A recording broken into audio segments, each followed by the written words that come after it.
Good evening, guys.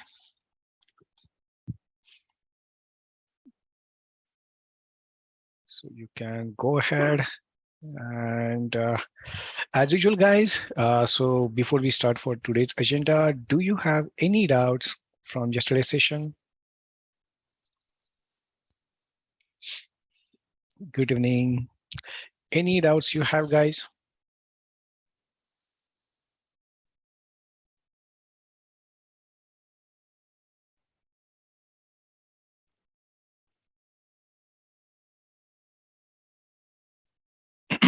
Okay, you have doubt.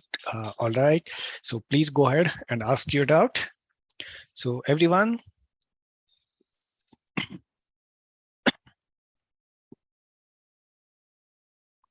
okay, there are a couple of doubts. So first I'm saying how latest tag is given to particular image. So I told you already yesterday.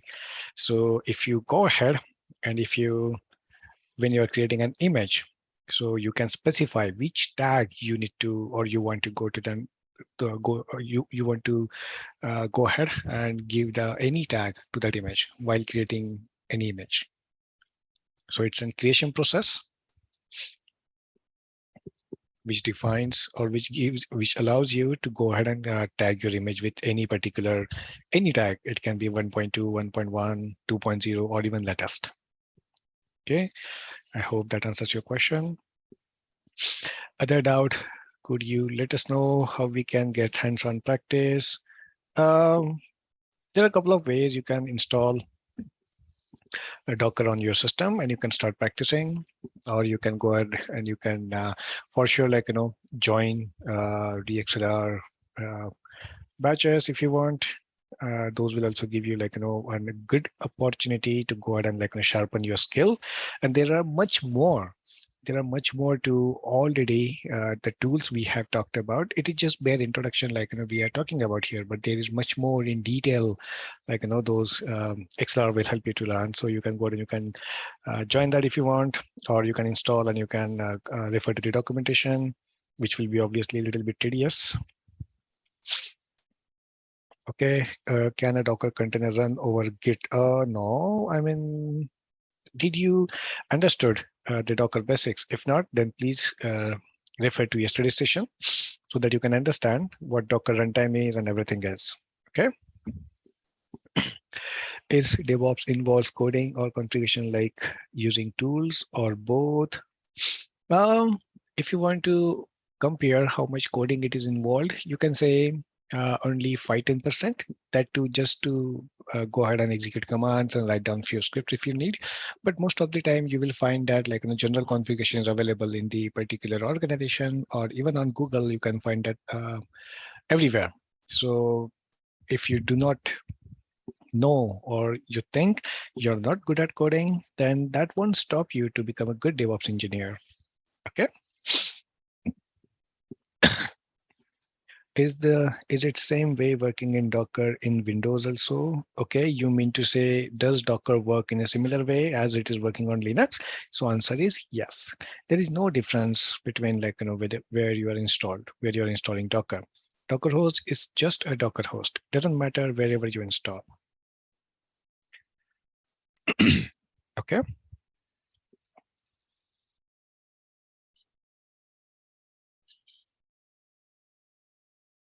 All right. Any more questions, guys? So Docker acts in a similar way, meaning similar to what?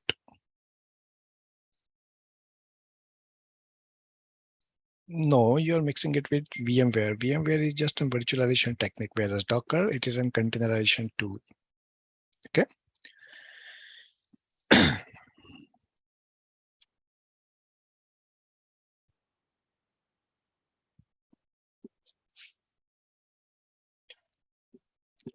Okay, without Linux knowledge, we can't be good DevOps user, right? Basically, it is not about Linux. It is all about the organizations you are working with. If those organizations are using Linux to host their production environments, so obviously you will have to work with whatever organization mandate is. Okay, if you join such an organization and they are hosting their production or staging or development or UAT environments using Linux, then obviously it is mandate for you also, as you are part of that organization, that you need to understand Linux. Okay. In reality, there are many organizations. If I have to tell you, almost 35 to 40% internet all across the globe work are using Linux to host their different environments. So it is not again a mandatory or a blocker thing, but yes, if you have a good at least a basic shell scripting or basic commands, you know about Linux, then it will be an overage for you. It will be an upper age for you to be a DevOps engineer.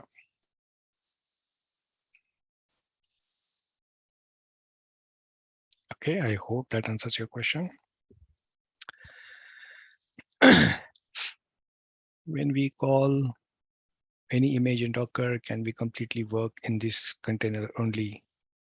No, I do not understand your question. Please reiterate that question. Another is my previous IT experience helps in trying to DevOps for added salary or value. Is it considered if we were already a developer like me? Mm.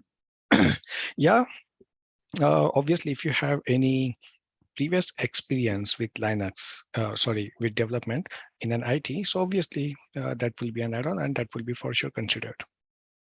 Okay, basically it will be a good, I would say, if you know Linux or if you are already from the development background or any IT background you are referring to, it will give you a basic understanding, okay, how processes are happening, how developer works. So it will be a good thing. As a DevOps engineer, you always got to work very closely with development team and infrastructure team and cloud team, right? Because ultimately you are the one as a DevOps engineer who will be automating the processes. For that, you will have to understand what they are doing, what different teams are doing, how they are doing it, right? So if you already know that, then that would be for sure very good, correct?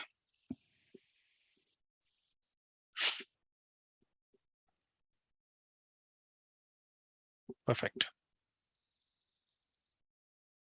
All right. Any other questions, guys?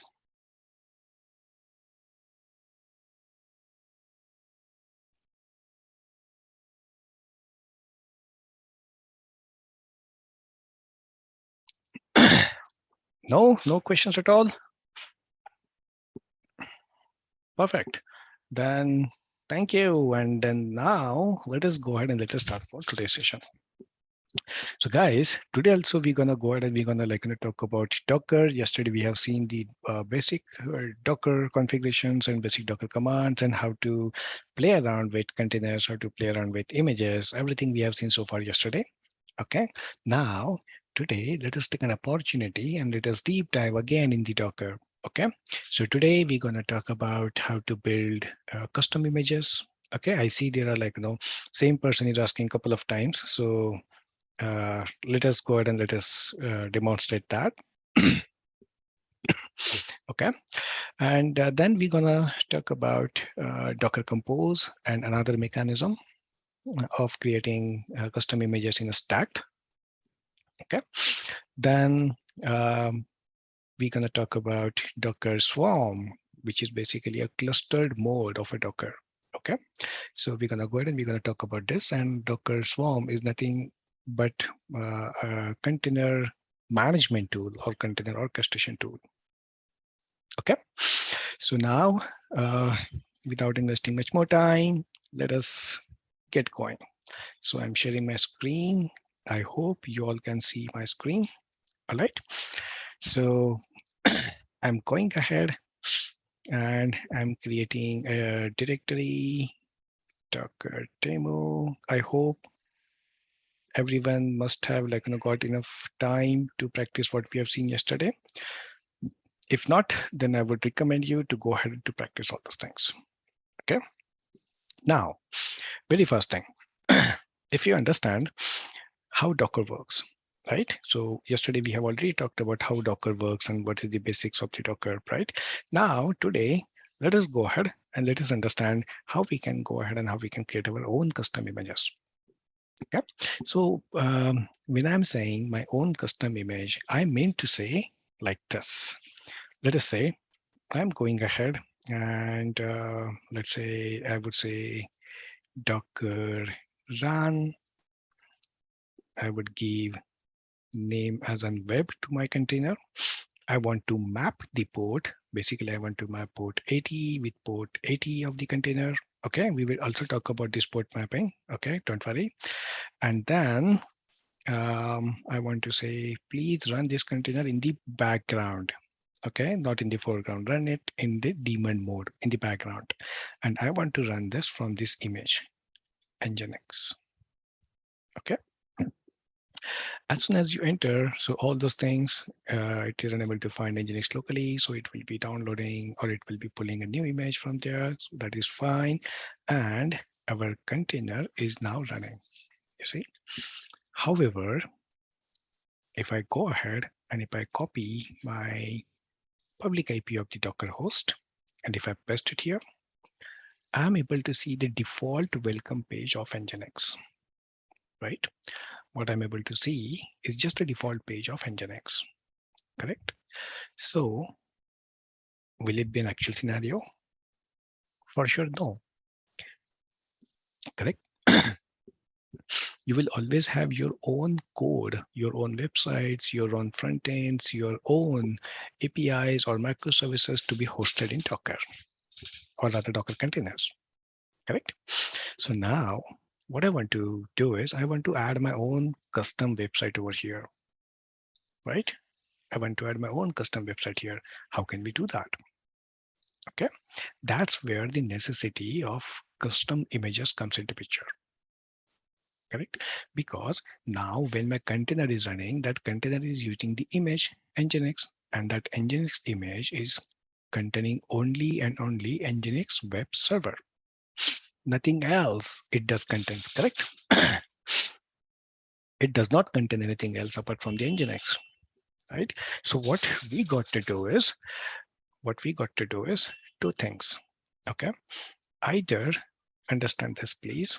So either I can download step one.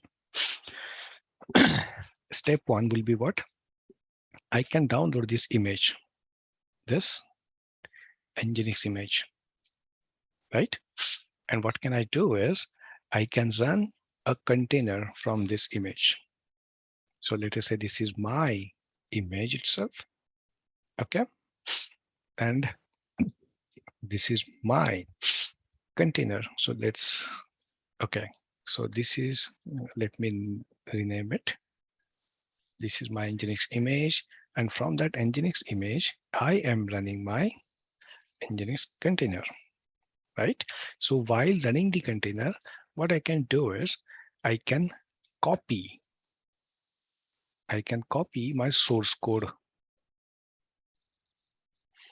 whatever my file, my source code would be, I can copy into the container, right?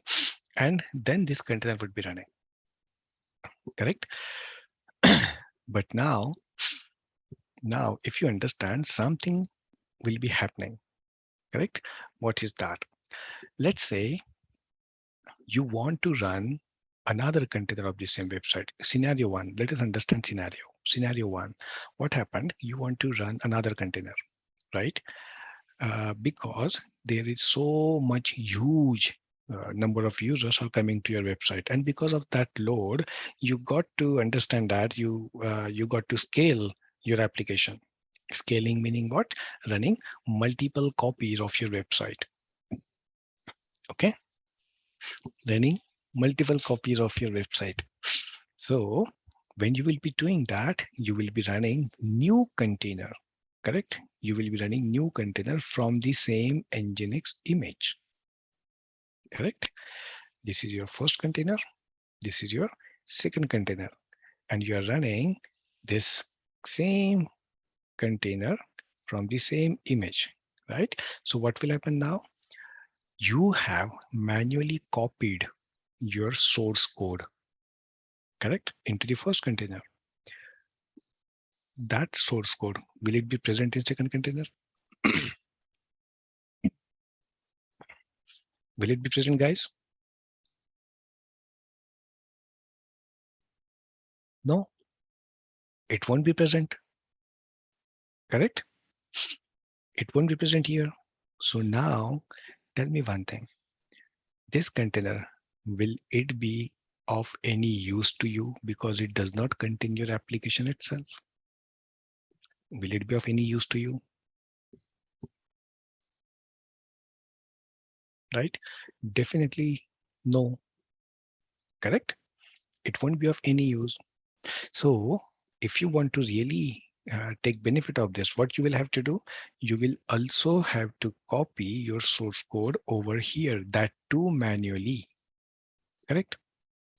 That too manually you will have to copy, correct?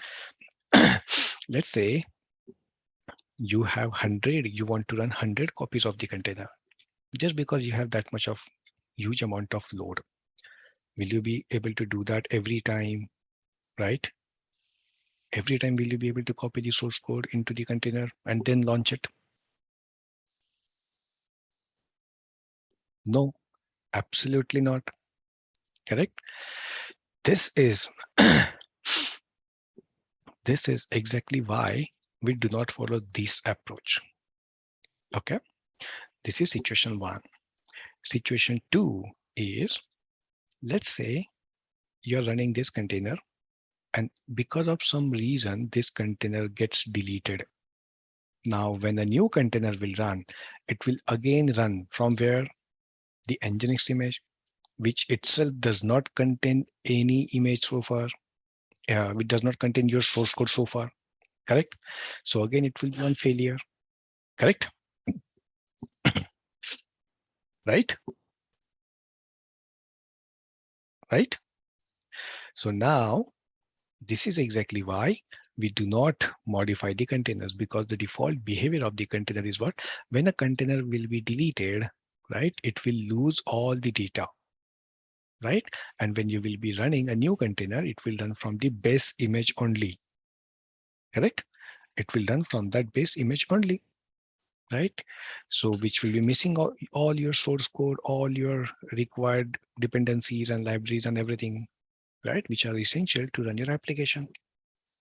So what we do is now, instead of modifying the container, what we do is we take a base image, okay, and we add our source code into image itself, into image itself, and we give our own name and tag to this image.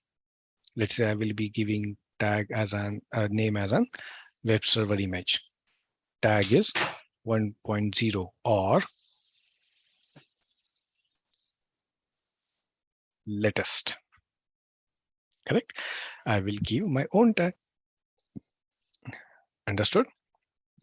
And now I will be running my own containers, not from this image, but from this image, so that whenever I want to run a new container, by default, it will contain my source code and all the dependency which are required for our application.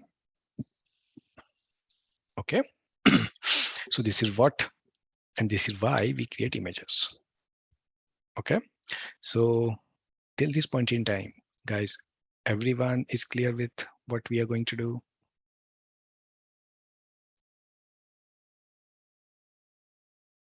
Okay, perfect. So now what we're gonna do is we're gonna create our own image. In according to create our own image, we need to have something. Okay, because if you want to build our own image, who will be building an image? For sure, Docker. So we need to tell Docker that how Docker needs to create an image. Correct? So we will be telling this all these instructions by creating one Docker file. Okay, we will be creating one Docker file. And what is a Docker file? Docker file is one of the mechanism Docker file is one of the mechanism to go ahead and to create image.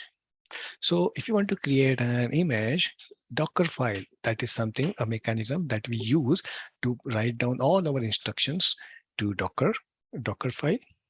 Okay. And we will build an image from the Docker file. All right.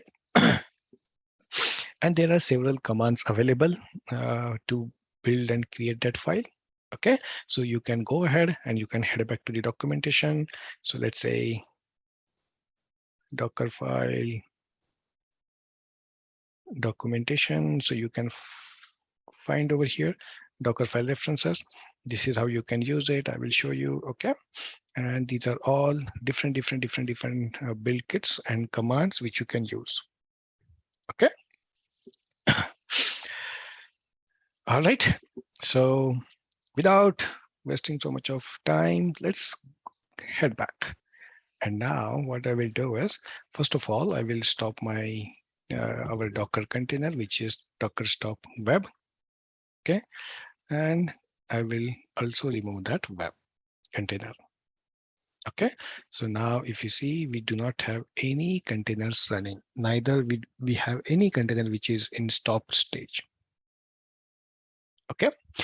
Now let's build our Docker file. So I'm giving the name of the file as a Docker file itself. Okay. All right. And I'm just saving it in a blank. I'm just saving it as a blank. Okay. Why? Because I want to create one application first. So let us create one application. So I'm creating vi index.html. Let's write down a basic HTML. So I'm saying a basic HTML, something like this.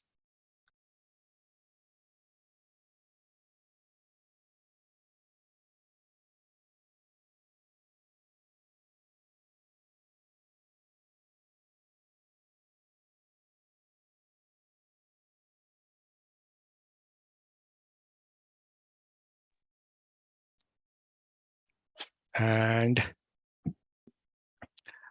I will just put down an header section. Head, and I will also put down some title, and let's say welcome to ExcelR. Okay, and I'll close down title.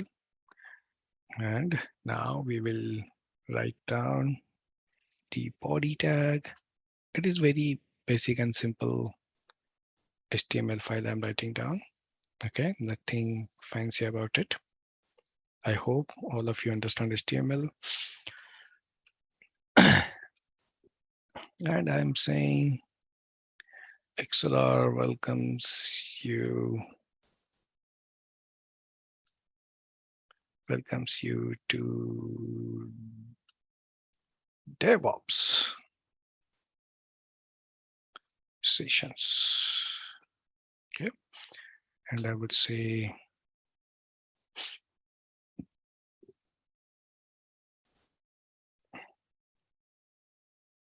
we are presenting through our everyday learning program, and that's what my application is. Let us say for simplicity. Okay, I'm closing body tag and closing the HTML tag. Save it. Okay, so my application is here, index.html. I just pasted just assume this is my application. Okay, you can create your own application. You can create a Node.js application, Python application, whichever application you want to host in. Okay, so you can do that. And now I'm heading back to my Docker file. Okay, and now I'm saying that I want to create this image. right? I want to create this image, but how? Try to visualize how your image is, how your image is. The first layer in your image would be what? It would be Nginx itself, correct? It would be Nginx itself because you want Nginx as a web server, correct? Right? Now you want some web server to host, correct? So there are two ways now. Either you go ahead and you take operating system and then install any kind of web server on top of it. But what will happen? Your container will get much heavier than required. Correct. So this is why I'm taking directly an Nginx image, which is already optimistically built, so that we don't need to rework upon it, right? And on top of it, I will put my application, correct? And this would be my image, right? Do you understand this, guys? Okay. Perfect. So now what I'm saying, this is a Docker file and I want Docker to build my image from Nginx latest. Meaning what? Use Nginx latest as my base image.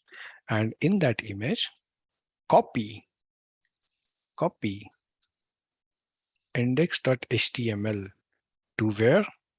Copy this index.html to /usr/share/nginx/html, and here copy this file index.html from this Docker host to this path in the container. Okay, and by this path only, because this is a web root for Nginx. Just like for Apache or for HTTPD, the web root is var www HTML. USR share and Nginx HTML is a web root of Nginx. Okay, so just save this. I'm just saving it. Okay, and that is all. Okay, so I have written down all the instructions which are necessary to build an image. So now, if you want to build an image, the command is docker build -t means which tag you want to give, and give the tag. I'm saying my app is the image name. Okay, my app is the image name. All right. If you do not specify any kind of version, now someone asked how this latest will come from and everything. This is where you need to specify tag. Give tag 1.0 or 1.0.5, whatever version you want to give. Or even if you want to give latest, give the latest tag. If you even do not give any kind of tag, then obviously the tag will be latest itself, because it is a default behavior of Docker that if it cannot find a tag, then it will use latest, either to tag the image or either to pull the image. Okay, the default behavior of Docker. And you need to give the path to the Docker file. I mean, from which file it has to create the image. Okay, so I'm just saying dot, meaning what? In the current directory only you will have this Docker file. I'm not specifying any file name over here. Reason is, if you are using Docker and if you execute the build command, Docker build command, then by default the behavior of Docker is it will try to find a file with name Docker file. Okay, it will by default try to find with name Docker file. Let's say you have given some other file name, not the Docker file. Then in that particular case, you need to specify the full path, like whatever path you have, my image file. Okay, whatever it is. Okay, but it is always a good practice to give a Docker file as a file name. Okay. Okay, so now I'm just hitting an enter. So you see, we have specified 2 steps in the Docker file. First is use base image as an Nginx. So you can see that step 1 from Nginx. So it downloaded the image and actually it ran a container. And in that container, what it did copy the index.html and it again built an image from it. And now you see, you have new image, my app latest.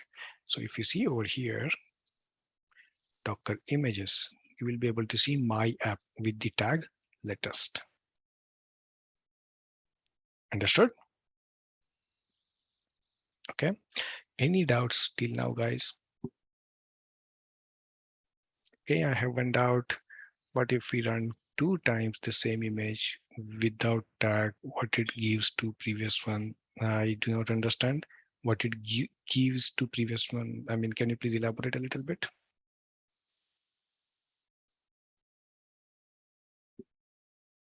In meantime,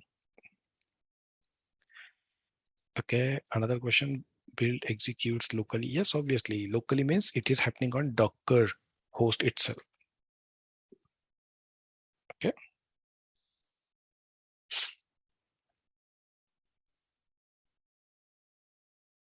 How many times to run this same images? I do not understand again this question too. Did you mean to ask that how many containers you can run from one image? Is it?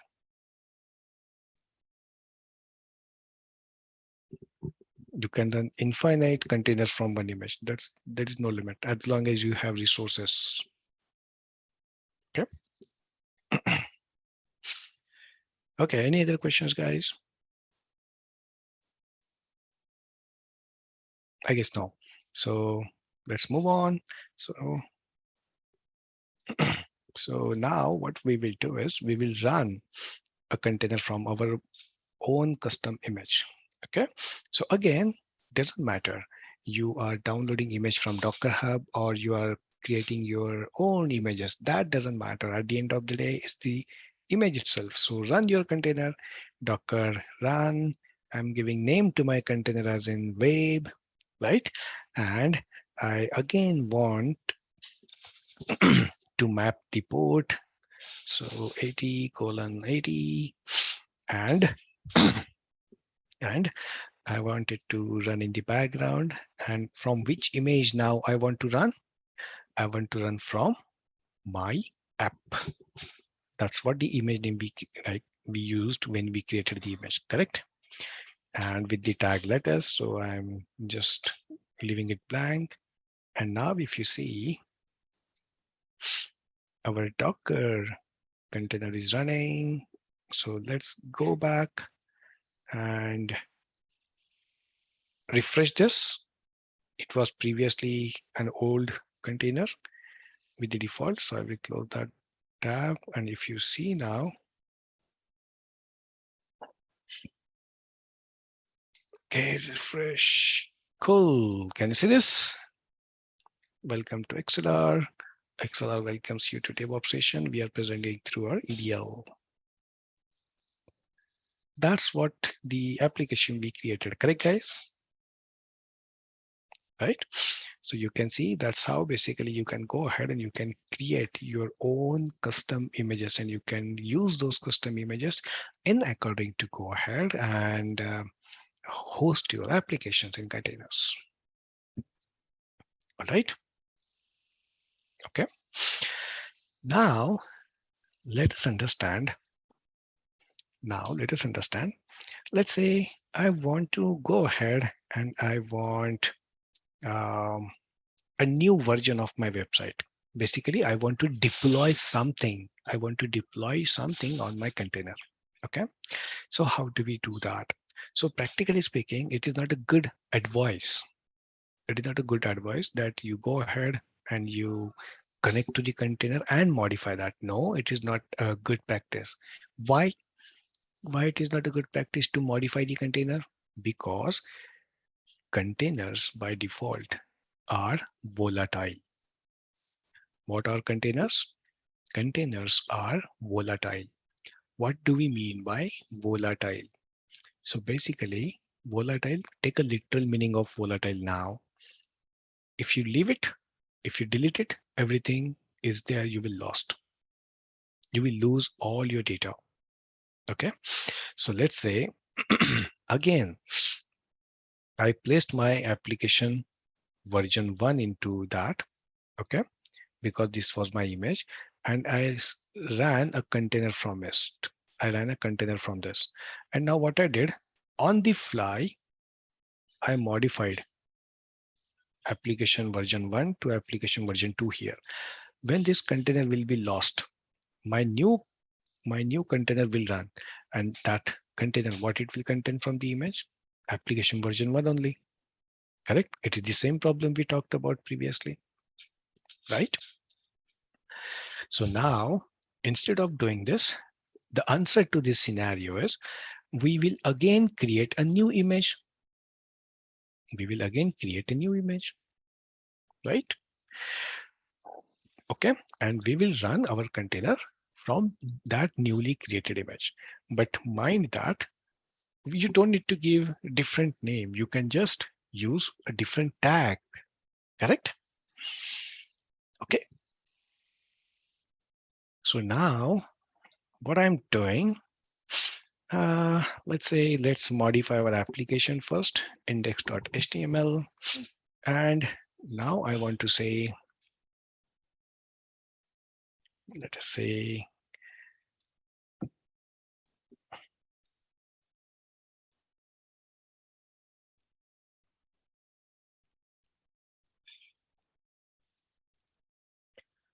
I want to specify that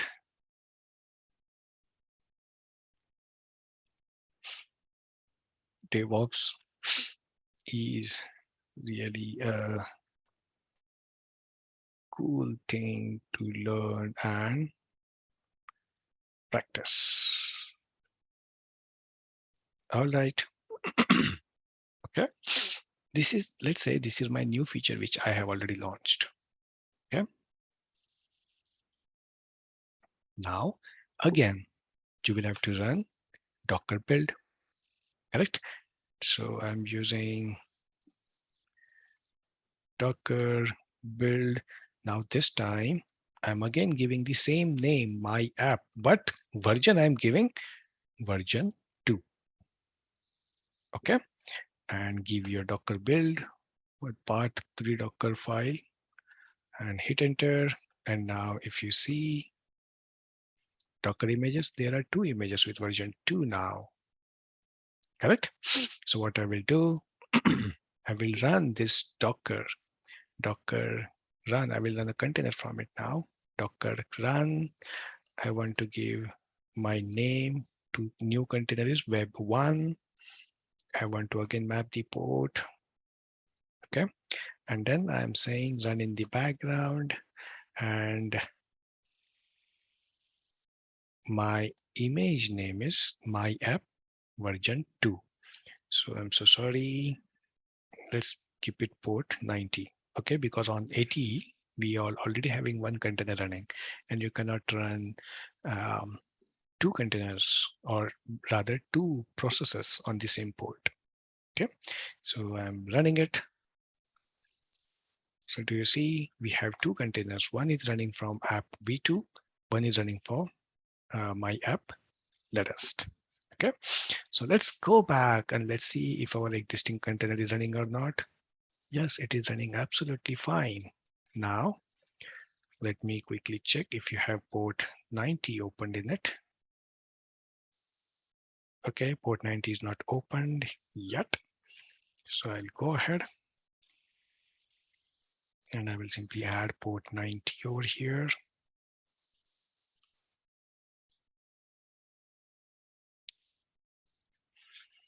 Okay, and copy and specify port 90. And now if you see,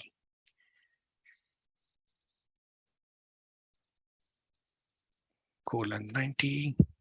Cool. You see, DevOps is really a cool thing to learn and practice, right?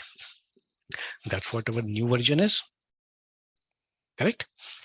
So this is exactly how you can go ahead, okay, and you can run multiple ports. Okay. Any questions, guys, in this?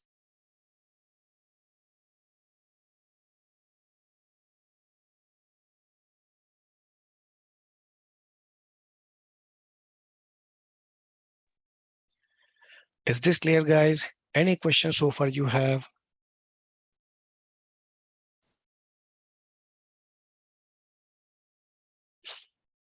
Okay, bit elaboration on port mapping. All right. So what happens, guys? What is this port mapping? So understand, this is your Docker host where you have installed Docker. Okay. Now this is Docker host and this is your Docker within that Docker host. Okay. This is your Docker host. Okay. I'm running. Let's color it in a different way. Okay. This is a Docker host and this is your Docker, which is running inside. And within this Docker runtime, you have your container running, whichever container you are referring to. Okay. Now this container, practically speaking, it is exposing a port. Okay. But where is this reachable? This is only reachable within your Docker host only. Correct. It's only reachable within your Docker host only. Correct. So now let's say someone from outside want to browse. Okay.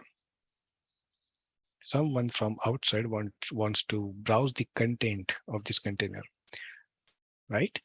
Will they be able to browse it because they don't have any information about your container? Do they? Do they have any information about your container, like IP address, domain name, or anything else? Okay. Do they have no information? But they do have some information about your Docker host itself, like an IP of your Docker host or domain name or something, correct? So they can send all the traffic to the Docker host, correct? Just like we are now sending all the traffic to Docker host. How? By taking the IP, right? This IP is of whose IP is this? This is an IP of my Docker host, right? Correct. This is an IP of my Docker host only, correct? Yes or no? Who asked this question? Right?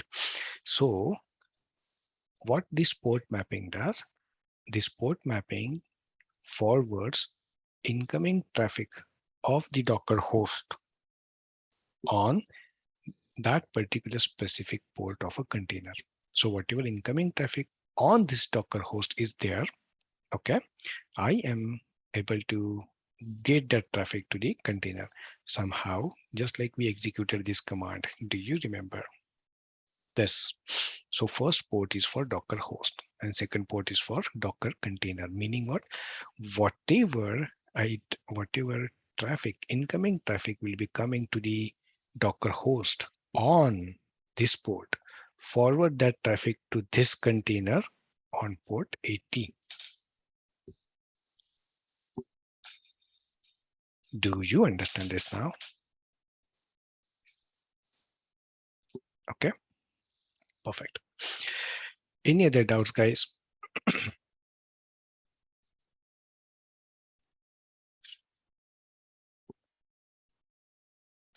Any other doubts you have, guys?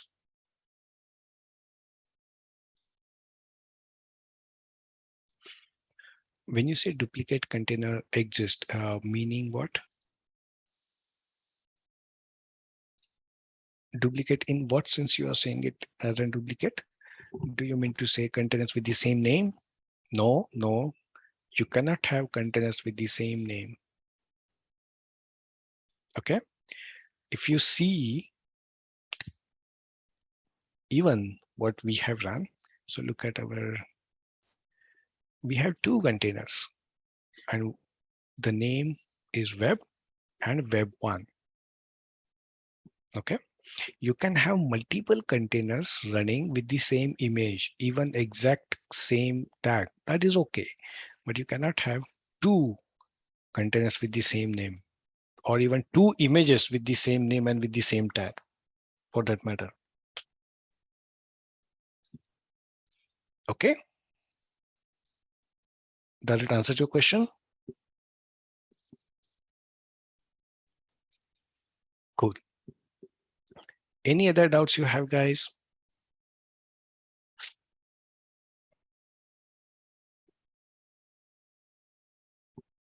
Okay.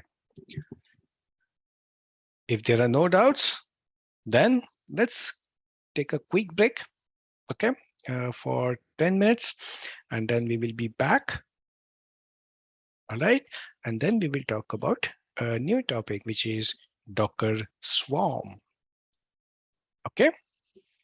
So as an container orchestration or container management tool. All right. It's not Swarmer. It is Docker Swarm. Okay. Cool. So I'll be just on mute and I will be just placing on the timer so that we all can have a quick, like we can have an eye on time. So 10 minutes break. Timer. So cool. And let's be back in 10 minutes, guys. Perfect. In meantime, anyone has any doubts, please do not hesitate to use chat window and to put all your doubts in chat window, and I'll pick it up once post break. Okay. So I'm just turning on the timer. Let's be back in 10 minutes, please.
All right, guys.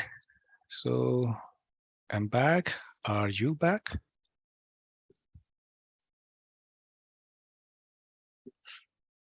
Everyone is back, guys. Perfect. Okay. So let us check if you have any questions. Okay, we have one question. Can we make change of files from host? Did you mean to say, can you change the container files from the host itself? Is it the question?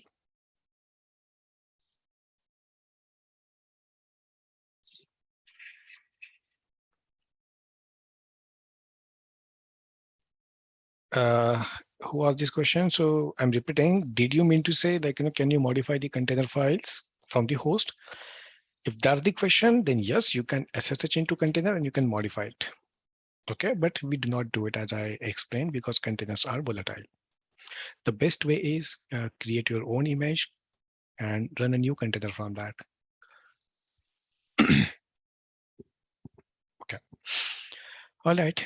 Any other questions, guys? Any other questions you have in mind?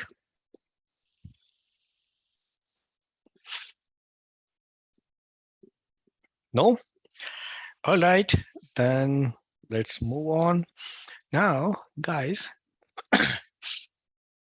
let us talk about Docker Swarm. Okay. Let us talk about Docker Swarm. So basically, what Docker Swarm is. So Docker Swarm is nothing but a container management or container orchestration tool, as I explained. Now, why do we need Docker Swarm? So of course, we can go ahead and we can launch your containers manually, isn't it? You can launch your containers, correct? As you already launched it, okay? So you can always launch this container.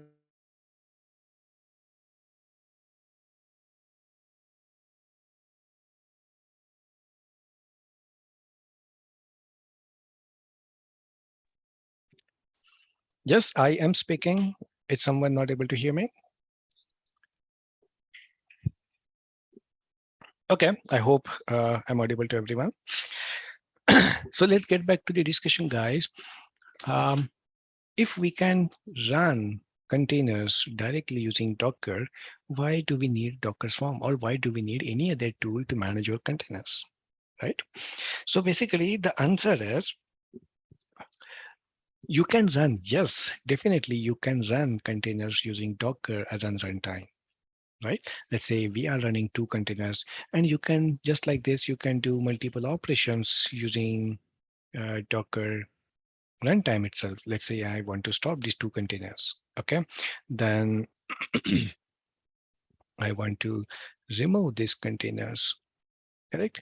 That is perfectly fine. That is doable. That's not a problem. But what will be the case? Understand, guys, in real life production environment, you may have like, multiple or hundreds of containers running, right? You may have your product or project hosted in containers, and there are real customers who are coming to your portal or your application for various reasons or various features, correct? So when you want to increase in real life, do you practically know when you want, like, that you need to scale your containers? Do you understand when you will have to scale? Obviously, when your load is increasing. All right, if your load is increasing, so when the load will increase, you never know. During your working time, anytime the load will increase throughout the day or throughout the business hours, correct? So what do we do then? Or what will happen? Let's say at the end of the day, this is an infrastructure. What will happen this, if this container or this Docker host itself goes down? What will happen then? Right? Your working application, your working production environment will go down itself. Correct? So to get rid of all these operations problems, we generally need someone to manage all these operational problems, right? That's why we need some kind of orchestration tool. And there are several orchestration tools available. One of them is Docker Swarm. All right. So now, how this Docker Swarm will help us? Okay, so let us understand. So before that, let's understand at a high level how this Docker Swarm works. What is the architecture of Docker Swarm? Okay, let us understand that. So what happens? Docker Swarm is basically always runs in a clustered mode. Okay, it always run in a clustered mode. When we say clustered mode, it means that we have more than one machine running Docker. Okay, we have more than one machine running Docker. Okay, so the machine which will manage all these cluster, typically we call that as a Docker manager. Okay, we call that as a Docker manager, and all other clients or slave machines, we basically call them as a Docker node. Okay, now let's say these are three nodes we have. Okay, and there is one Docker manager. Okay, so now as we have now multiple nodes, whom should we communicate with? Whom should we communicate with? Right now, when we are having a single machine of Docker, we are communicating with Docker host directly using Docker client, right? And we are directly instructing what has to happen over here, correct? But in a clustered mode, as there are multiple machines, we do not need to communicate with each of them. What we need to do is just we need to communicate with manager using Docker client. Okay, what is Docker client? So when we install Docker, by default, an utility which will get installed like just like this, I'm executing this command docker run. Okay, docker run, docker remove, right? Whatever I'm executing using Docker client. All those instructions I'm giving. Okay, so now what happens when we communicate using Docker client to Docker manager? So basically this Docker manager has two inbuilt component within it. Okay, so one component is called as an scheduler. Okay, one component is called as an scheduler. And another component is called as an discovery service. Discovery service. And on every node, it is mandatory that you install Docker over there. Means every node will be having Docker daemon installed within it. Okay, so now how it works, please understand this now. When you ask, okay, and this Docker will also have some sort of like, database within it. Okay, a small database. Okay, internally, it will also have that in Docker manager itself. So what happens, guys? Understand, when you are asking to run anything to Docker manager, so basically what Docker manager will do, this Docker manager will look into database first thing. Okay, that database, what does it contains? It contains how many containers are running as of now and on which machine those are running as of now. On which machines those are running as of now. It will look up the database and it will decide depending upon node. I mean, whatever load every node will have, it will depending upon that Docker manager will decide where to run new containers which you are asking. And once it decide, it will run your container on either manager itself or any of the node itself. Okay, any of the node itself, it will run. All right, that is first thing. Now, second, how what is the functionality of the scheduler and discovery? So discovery service is the one who is responsible to discover where should be new workload placed, right? The discovery service is responsible to discover that if you're asking new containers or new services to run, where Docker manager should keep that. That is That is the functionality of this discovery. So whenever you're asking this Docker manager to run a new containers or new services, this Docker manager will inquire to this discovery service, hey, tell me where should we run this new set of containers, right? And then it will decide, and then Docker manager will give instructions to respective machine, basically home. This Docker daemon, it will give instructions to this Docker daemon on that particular node where it should run the container. Okay, where it should run that container. Okay, just give me a minute, guys. Give me a minute.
Sorry, guys.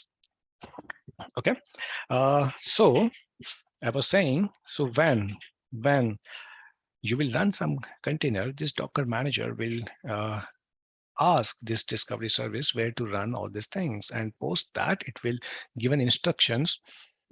It will give an instruction to that particular node. Okay. Now, once the containers are running, that is totally fine. But what this scheduler will do to manage the operational part or orchestration part of your containers, this scheduler service, as the name suggests, this scheduler service will connect to this database intermittently. Okay, it will connect intermittently, means very frequently it will connect to, like, it will check the database and it will identify, okay, there are 5 containers were running on this node, on this node A, on this node B, let's say node A, let's rename them, node B, node C, and this basically will contain something like this information. Node A is running 5 containers. Okay, node B is running, let's say 2 containers. All right, and node C running 6 containers. Something like this information will be stored internally on the manager. So what this scheduler will do, this scheduler will connect and will read this information. Of course, not only this, there is much more. There is much more information stored internally over here. For example, how many containers are running, or what types of container they are, right? All those things will be like stored. Now, this scheduler internally or frequently will go ahead and will frequently check for these records. And then it will verify, as of now, are there really these 5 containers are running or not? If yes, then that's fine. If no, then what this scheduler will do, this scheduler will inform to this manager that there is a discrepancy, there is some kind of disruption has happened, and the cluster is not running the expected number of containers or services. Okay, and then again this discovery service will be called and it will identify where those missing containers should run, and it will automatically bring those up. Okay. So this kind of like an operational or orchestration basically automatically happens with Docker Swarm, or basically with any container orchestration tool. Okay. All right. Is this clear to everyone, guys? Are there any questions as of now? Good. And now you understand that everything is happening internally. So of course, right? Are they like, these are basically all these operations are happening internally. So there is something, there must be something who should bind or connect all of these managers and nodes, right? So this it's something we used to say Docker Swarm. So Swarm is the network o- over which this manager and this node will communicate. Okay, so that network we call it as a swarm. So yes, Docker Swarm and Kubernetes, they are kind of in the similar category, you can say. Okay. Yes, Swarm is an orchestration tool. Swarm can have hosts spread across continents. I do not understand this question. You mean to say geographically different locations? Okay, so yes, they can be placed anywhere you want, but practically speaking, we keep them as close as possible because otherwise there will be network latency and your communication will not happen real time. Okay, but yes, there are multiple machines, so that's why it helps us to keep the high availability or resiliency to maintain the resiliency of our infrastructure. Okay, I hope this answers your question. Right? Cool.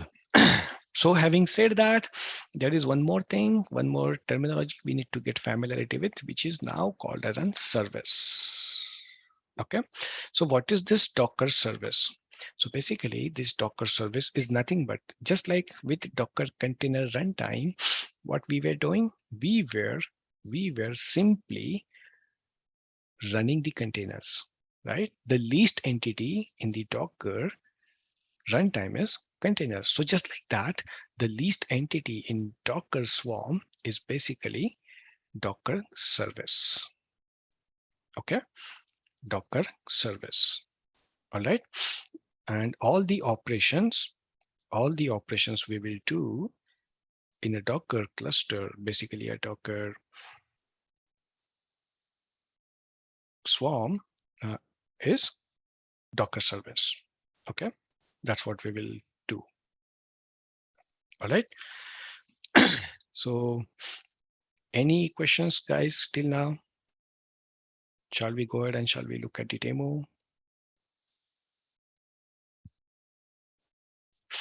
Any questions so far?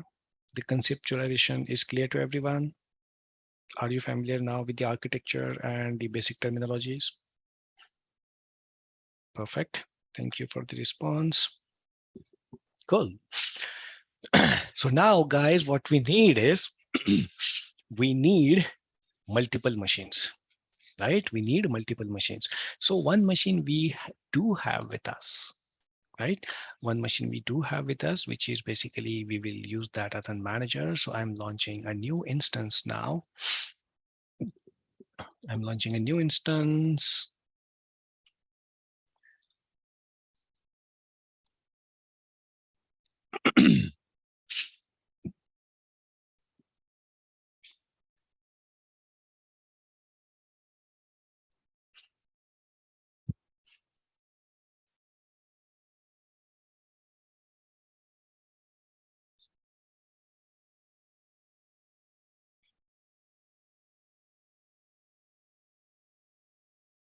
So I have launched another instance. Let us wait for a minute to get it running so that we can install Docker on top of it.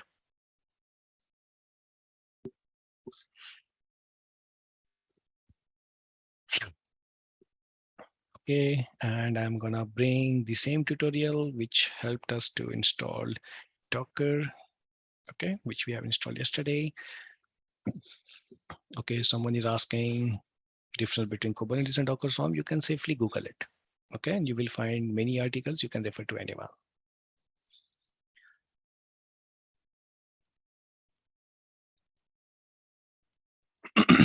Cool. So our So I am going and connecting to our newly launched instance. And I'm just taking an update.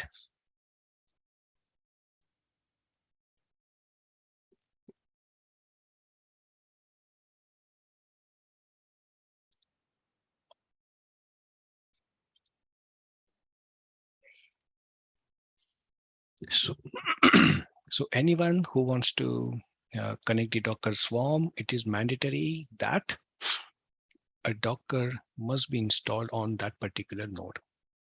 Okay, it's a mandatory thing. So please make sure that you have installed Docker before moving ahead.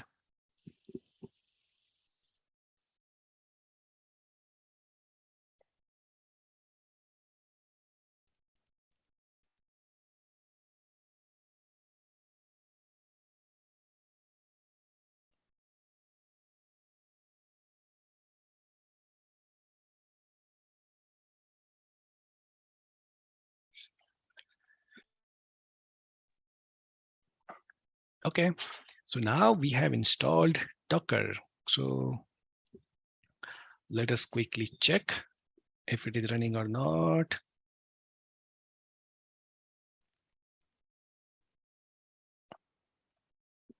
And yes, our Docker is running. Okay, so that's fine. I'm clearing it.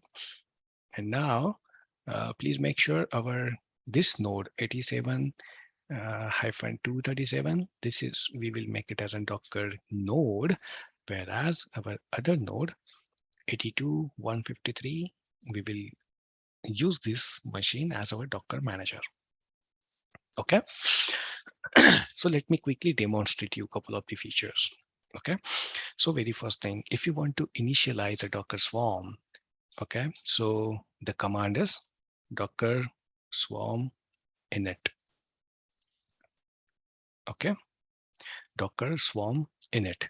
And from whichever machine you are executing this command, by default, this machine becomes a manager.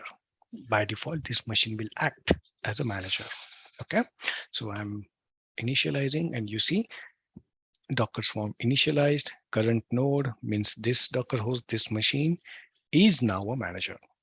Okay, so from whichever machine you initialize Docker swarm, that by default becomes a manager. Okay, now there is something called as a token. Okay, so token meaning what? This is a simple command which you can use, to add more machines.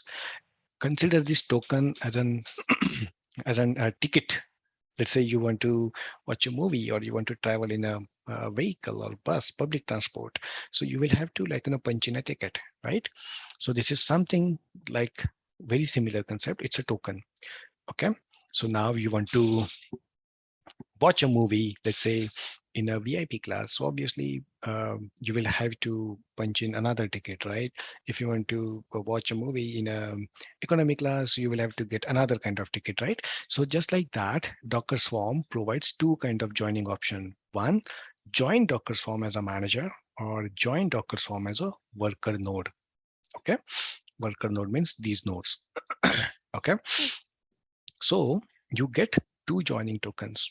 Okay, one, you don't need to remember it. Okay, so if you simply say Docker swarm, and if you see simple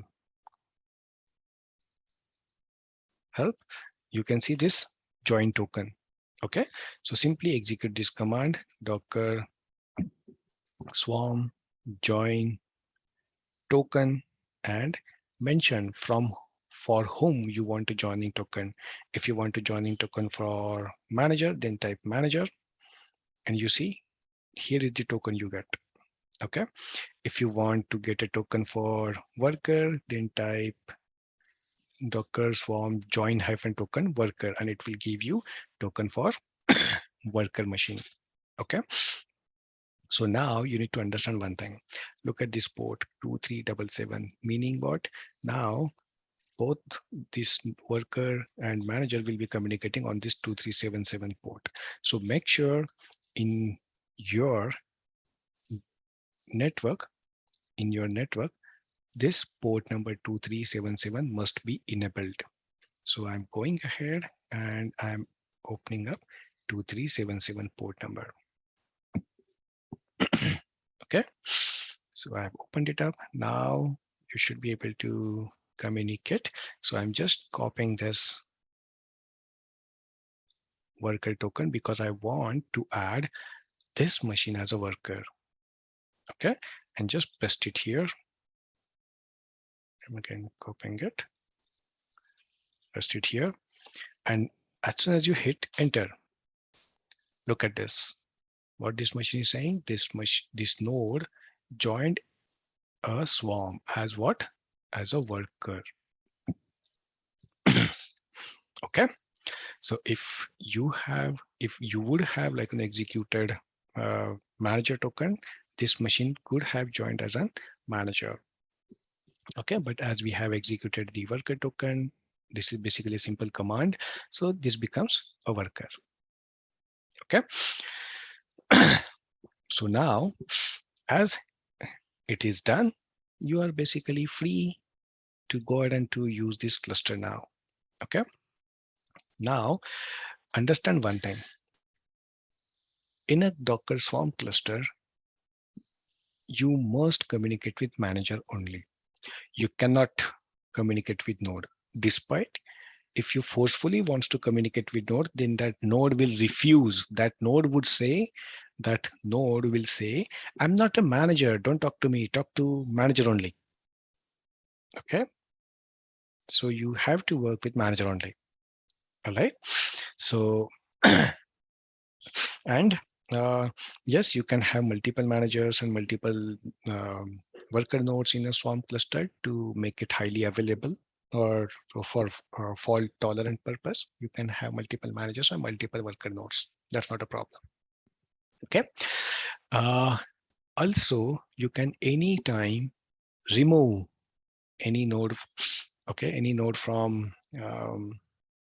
Docker Swarm. At any given point in time, you can promote and demote. Promote means what? You can make worker as a manager at any given point in time, or you can make manager as a worker at any given point in time. Okay, but you must make sure that at least there should be one manager present. Okay, you cannot have a Docker Swarm without a manager. So a last standing machine as a manager, Docker won't allow you to convert that unless and until you add multiple manager. Okay, so if you say Docker node ls, you can see there are two machines. This 82153 is basically a leader, means manager, and thus there is no status, means this is a worker. Okay. If you want to simply promote, so you can simply say that Docker Swarm promote and give this machine ID. Okay.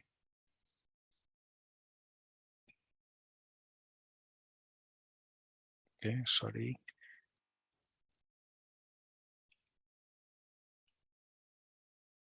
Cool. It's Docker node promote and the machine ID. And you can see now this machine, which was initially a worker, okay, is now, it is also a manager. Okay. Is this clear? If you want to demote it, you can simply say Docker node instead of promote, say demote. Okay. And it is demoted. And now if you see, it is again a worker. Okay, so you can go ahead and you can promote or demote the machine at any given point in time, whenever you want. Okay, now let's go ahead and let's start creating one service. So let's say I do have one image where I have kept my application and everything, and now I want to create a service out of it. So it is very similar, just like containers. Instead, we will use now Docker service. Okay, We will use now Docker service. So let's say you want to say that you want to see how many services are there. Okay, how many services are there? So basically, the command is Docker service ls, and you can see there are no services. Okay, if you want to create one service, then simply say Docker service create and give name to your service. I'm saying my service is web. Okay, and I want to create this service using this image, Nginx latest. Okay, so if you want, you can specify the tag. If you don't specify, obviously the tag will be utilized, will be latest. Okay, now if you want, you can specify replicas, meaning what? How many copies of the container, how many containers should run in this service. Okay, so you can specify those replicas over here. Okay, if you do not specify, by default, Docker Swarm will run only one replica. Okay, Docker Swarm will only run one replica. All right. So if you hit it, you see it has now created the service, and it is just cross verifying that everything is running as expected or not. And services converge means everything is running. Now you can again see Docker service ls, and you see service web is running from this image. And how many copies of container it is running? Only one out of one, because we didn't specify any kind of replicas there. Okay, now if you want to see, look at this Docker ps, where this container is running on the manager itself. Okay, on the manager itself. Now let's say I want to increase the number of replicas.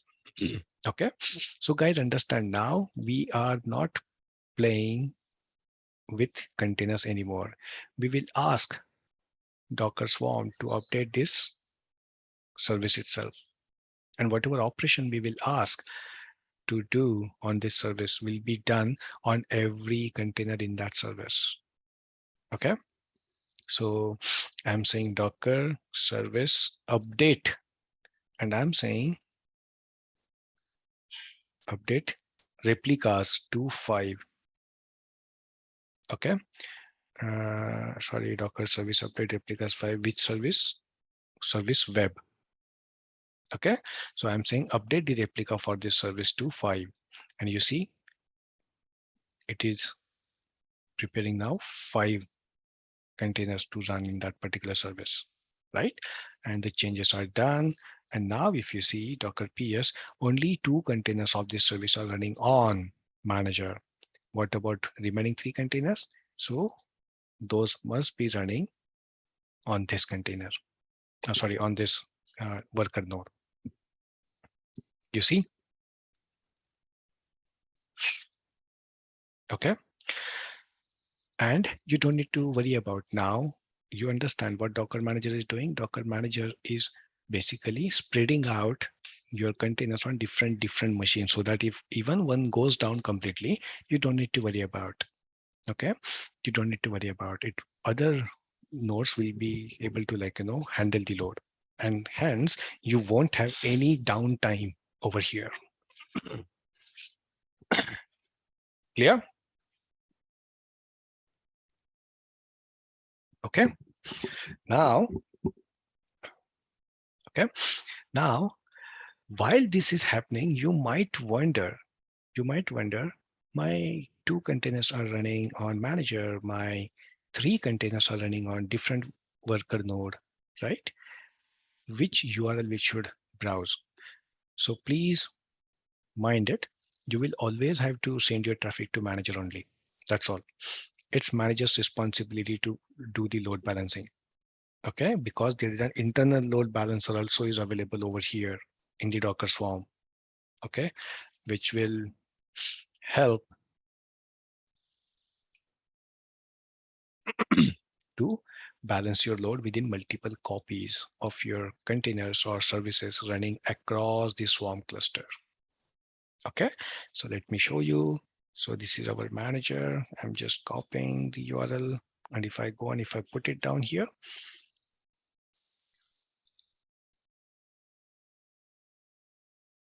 okay, we haven't exposed the port yet.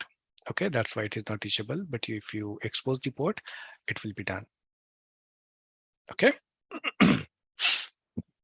So I'm going ahead now and understand. So let's Docker Swarm update. And if you see, you can basically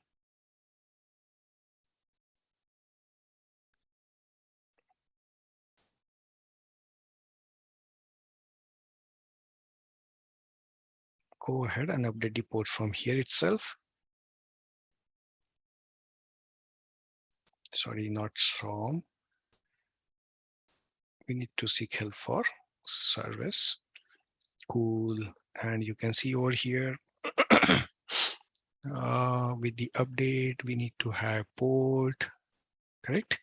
So publish add port, right? So this is something we need to do. So what I will do is simply Docker service update. And what we want to update, we want to publish add means port, and which port? Port 80, and on which service? On service web. Okay, so you see now it is again deploying for 5 containers for this service, but now with port 80 enabled. Okay, so if you see now Docker PS, you see ports are exposed. Okay, and Docker service ls, you have 5 replicas and now ports are exposed, right? So we failed to mention which port. We just said port 80. So I'm going to, so by default it exposed port 30,000, mapped port 30,000. I'm saying I want port 80 to 80 only. So you can give it like this. So it is again updating.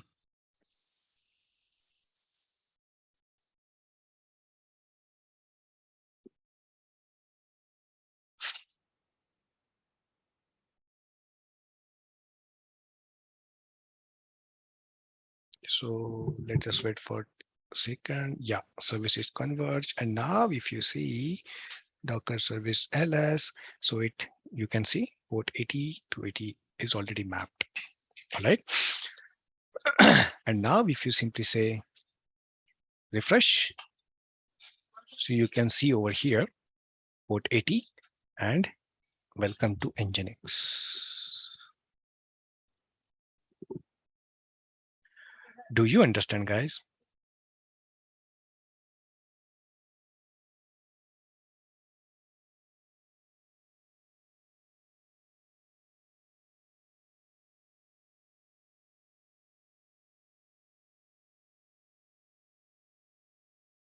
Is this clear to everyone, guys? I hope this is clear. All right. So now let's say we want to do some kind of new deployment on this. Okay. Let's say we want to do some kind of new deployment on this. So how to do the deployment? Just like that, right? Now I want to use another Nginx image. Okay. So I am going ahead and let's say hub.docker.com. And I'm looking for another Nginx image. Basically, right now we are using latest tag. I want to use another tag. Let's say, let's use Linux tag. Okay, not, or let's say Alpine tag. Let's use this Alpine tag. Okay, now you just need to say Docker. Okay, Docker service update. And now what we want to update? We want to update an image. Okay, we want to update image. And which image we want to update? We want to update Nginx image. Okay, and we want to update it to Nginx Alpine.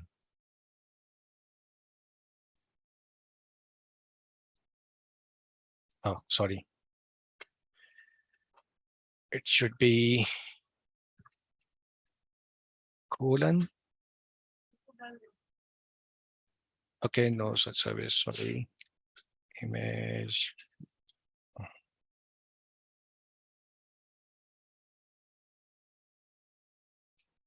All right. Image, give image name and give the service name. Okay. And now it will again run all the containers with the latest image.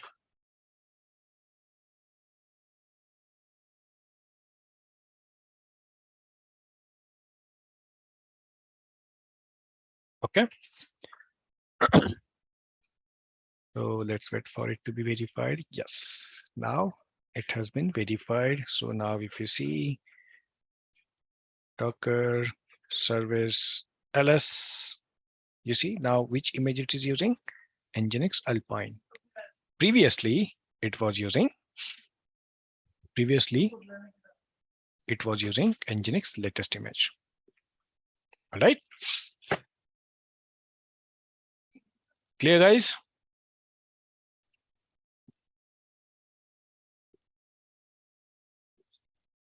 Everyone?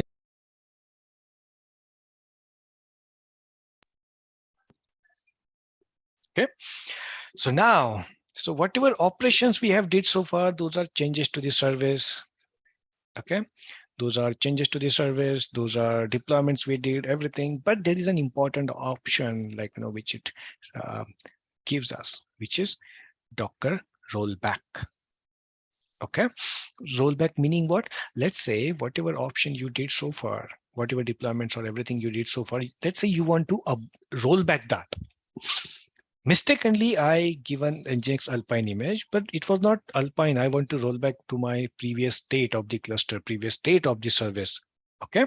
Then in that case, what you need to do, you just need to use rollback to roll back your previous action.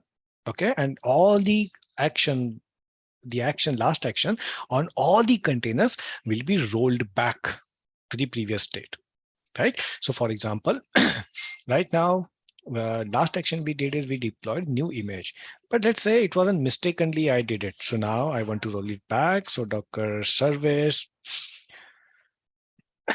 rollback, and which service? I'm saying service web. And as soon as you hit enter, you see all the containers like, it is trying to roll back. So let's wait for some time to give it some, let's give it some time to roll it back. In meantime, look at this, nothing is down. So everything is working. You see, everything is working. There is no downtime while you're doing everything, right? And it is now verifying that changes are rolled back or not. And everything is done. So now if you see Docker service ls, do you see which image now the last action has been rolled back and which image it is running now? Nginx latest, right? So the last operation you did, the last deployment you did, you rolled back just by a simple command. Otherwise, manually, what you would have to do, you will have to run all those containers manually, then shift the load, then delete the old containers, right? And if there are 100 containers, obviously it's going to take some certain time to do it.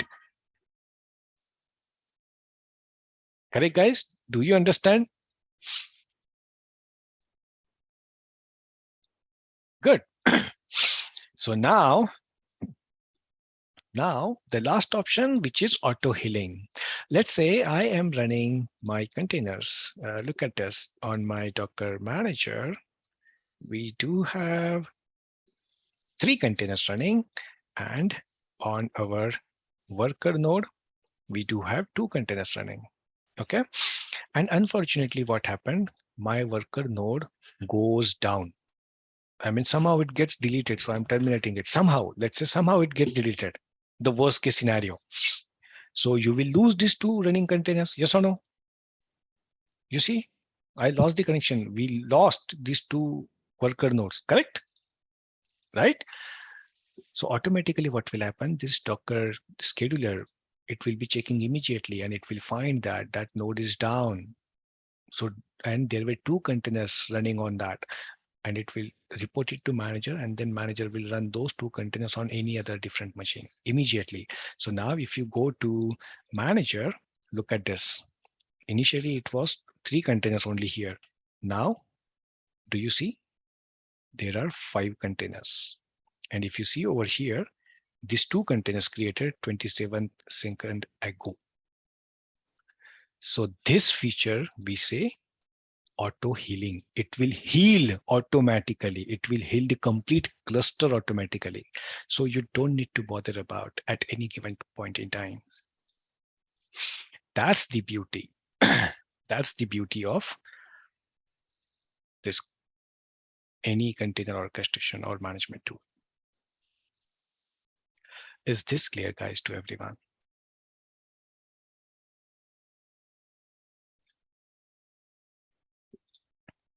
Okay. Perfect, guys. So having said that, so that's what basically in a nutshell, at a very high level, I gave you an idea about Docker, Docker Swarm, and how you can do that. All right. So any questions you have, guys? Any questions? Any doubts?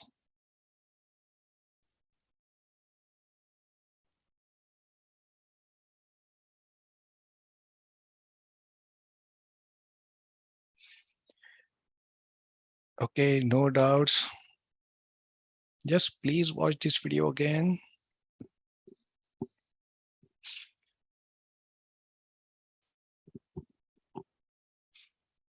Okay, this is just an introduction to Docker and Docker Swarm. So obviously there are so many other things also there in Docker and Docker Swarm. Okay, but yes, it will give you an idea about like Docker and Docker Swarm at very high level. All right. So any other questions, guys? Any other questions you have?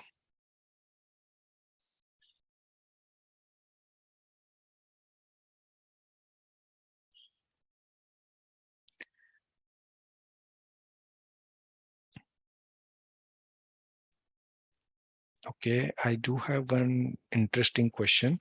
Docker Swarm and nutshell, why we are using it.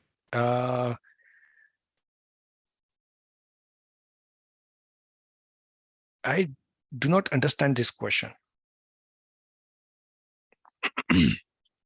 So, is there a way, I mean, that we can unmute and we can allow this particular person to talk? Yes, can you give me the name, please? It is, I'm pinging personally. I'm pinging you personally. Okay, ping me.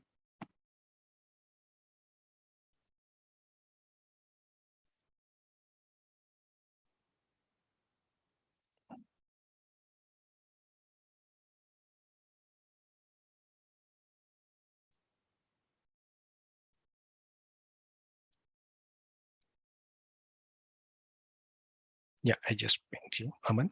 Amar. Yes, yes, 1 minute. Yeah, sure.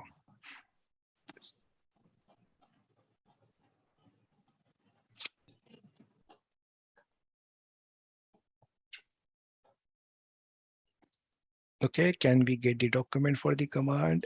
Swami, you don't need to bother about. I will share my screen one more time and I will show you where all these commands are there. So all these commands are over here. Docker Swarm command.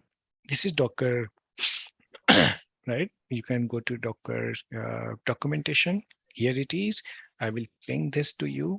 Rather, I will ping this in chat for everyone's reference. Okay, here it is. And you can see all the commands here, Docker Swarm. So let's say Docker CA, init, join token, everything is here. Okay. If you want Docker service commands, so simply say, go to the again documentation, say Docker service commands, and you can see Docker service documentation. So click on that. I will also give you this link on the chat. Okay, I have pasted in the chat. I hope you got it. And you can see all these commands over here. All right, Docker build everything, and you see Docker service create, Docker inspect, service inspect, Docker service PS, ls, everything. Even Docker service update. Click on this, and you will be able to see all other options. Docker service update, and these are the options. And even if you scroll it down, you can see there are examples. Right? You can always refer to this. Thank you.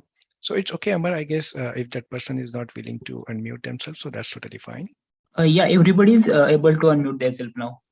I on the Okay, setting. Yeah. perfect. Cool. So any other doubts, guys?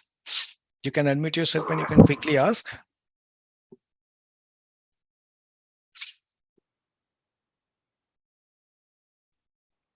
Any doubts so far? Any doubts, guys?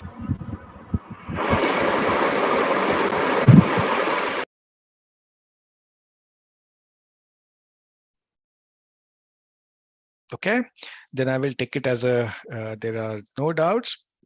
So that's what, guys, Docker and Docker Swarm is. I hope every one of you must have enjoyed this and you found this very helpful.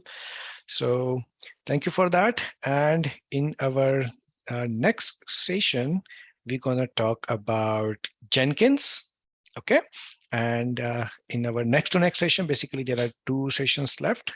Okay, so in next session, we will talk about Jenkins, and in the last session, we will talk about um, Kubernetes. So please don't miss them. Okay, and there will be no session on Monday as being our Independence Day. Okay, we will meet by Tuesday. All right, Tuesday, same time. Okay, yes, Nalagora, you're trying to talk something.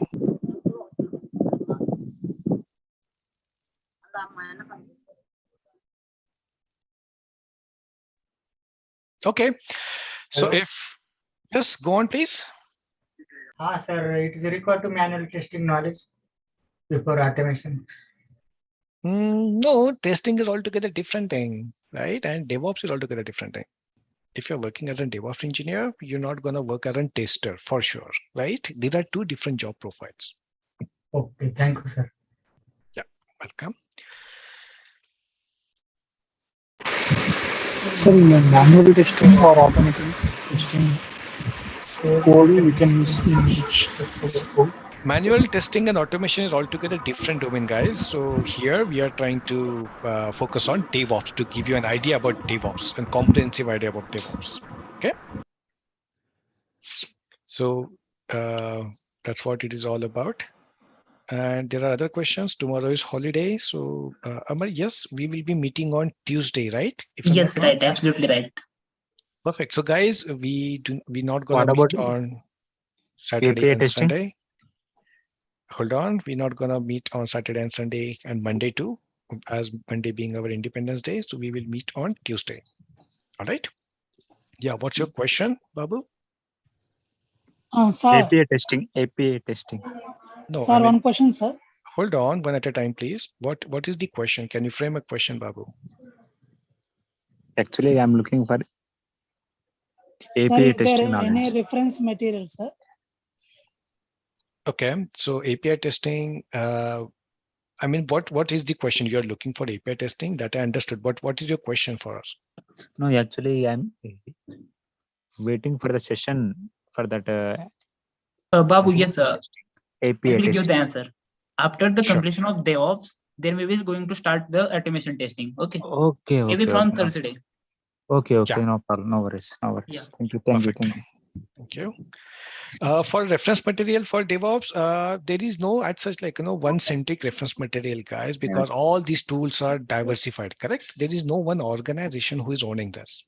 Okay, so you will always have to refer to the documentation of that particular tool, right? So as I have shared for Docker, I will share links. I already shared like different things. Okay, so that will help you.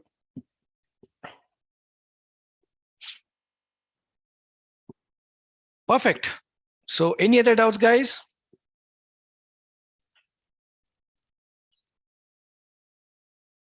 Nope. All right. So thank you, guys. Thank you. and have a great time ahead, and wish you all happy Raksha Bandhan if you're going to celebrate it. Or for rest of the people who are not going to celebrate it, have a nice long weekend, and we will meet by next Tuesday, upcoming Tuesday.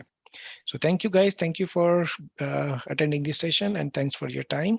So have a great day, and bye-bye. Thank you all. Thank you guys. Bye-bye. Thank you, sir.